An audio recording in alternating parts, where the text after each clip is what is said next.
Hello everybody, this is Eric Boyd with your movie review. I just saw that movie, A Nightmare on Elm Street. And I'm a big Freddy Kruger fan. I like Freddy Kruger a lot. And I gotta say, this movie was a stinker. I'm sorry, I know there's a remake and all of Wes Craven's Nightmare on Elm Street.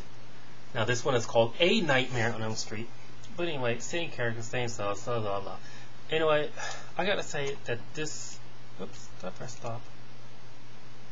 Good, okay. Oh, I didn't press stop. No, recording in progress. Okay, cool. Let me just say that I didn't really like this movie at all. I know they could have some more special effects and all stuff like that and all. They did better than the original had, but this is still a bad flick and all. It just never got really good and all. It did have scary parts and jumpy parts and all, you know, but it still wasn't as good as the classic. In fact, if you would have a race between the original and this one, the original will beat the new one by, I would say, 10 miles. That's how good the original was compared to this one. And as for the Freddy Kruger role, what can I say? I mean, he just didn't look scary enough. You know, you have those people who can intimidate you and can act intimidating, you know, and this guy didn't do either. I'm sorry.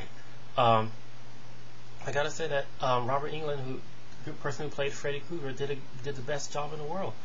I know, you know, he started becoming a comedian after a while, but you know, Robert Englund, you know, he looked scarier in a flick and all. And in fact, you know, they kind of did his origin a little bit. They showed him in the new one. They kind of showed him before he turned into Freddy Krueger and afterwards, and he looked better burnt and all.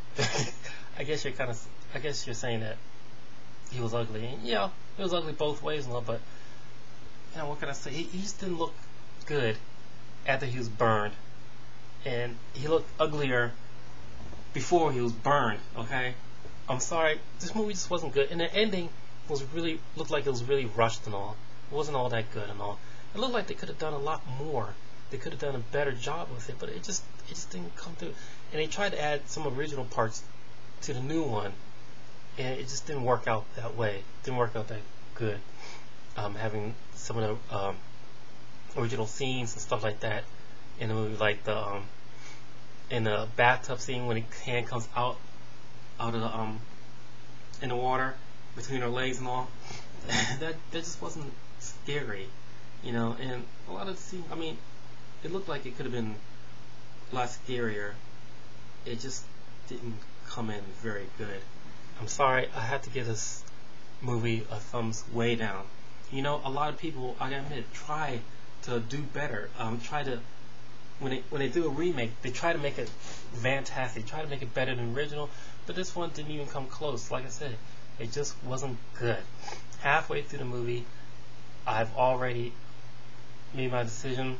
It wasn't good, and at the end of the movie, well, let me tell you, during the middle of the movie, I will say thumbs, sideways thumbs, but then when I saw the ending, it turned into a thumbs way down. I'm sorry, this movie sucked and all.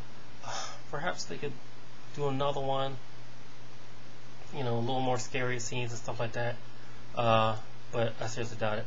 Like I said, this Robert Englund was still the best Freddy Krueger, and that's all I gotta say about that. Like I said, A Nightmare on Elm Street, I give one thumbs down. Didn't like it all. Anyway, that's all I gotta say. Save your money. I'm out.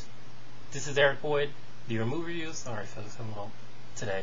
This is Eric Boyd, your movie review, giving A Nightmare on Elm Street thumbs down. Till next time.